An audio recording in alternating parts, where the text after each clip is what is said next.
of the Gitxaala Nation are in Vancouver to fight for their inherent Indigenous rights in Supreme Court. They oppose what they see as an archaic Mineral Tenure Act. With the click of a mouse and $25, anyone can buy a hectare of land at $1.75 per hectare for mining purposes. According to the Gitxaala Nation, no consent or consultation is required with the nation, and no notification is sent saying that their traditional territory is being mined. West Coast environmental law lawyer Jessica Clogg says the act is unjust. As if their inherent rights, their inherent title, their ayok, their laws did not exist. Gitxaala says that this was a breach of the Crown's constitutional duties to Gitxaala and did not align with the human rights standards set out in the UN Declaration, including the standard of free, prior, and informed consent. Banks Island is located near Haida Gwaii and Prince Rupert. The Gitxaala consider it within their traditional territory. Banks Island is the site of the Yellow Giant gold mine, which failed to get environmental assessment in 2015.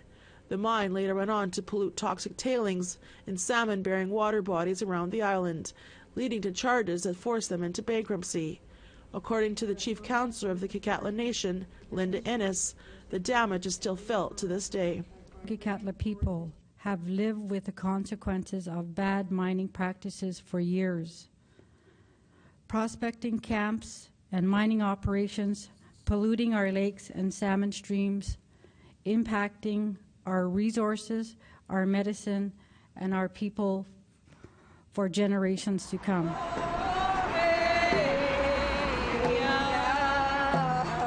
And as the leaders of the Gitxaala march down the street towards BC Supreme Court for their first day of hearings, many here are hopeful that the court will rule in their favor.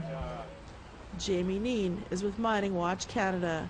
He says this is an important case that he also hopes will set precedent in how governments should respect Indigenous rights and title. We're hopeful that it will be a game changer, really. I mean, we're looking at something called free entry, which is the principle that mining can go anywhere it wants in the country. And that's been challenged in a number of jurisdictions, and it's been modified, shall we say, in the Northwest Territories, in Quebec and Ontario.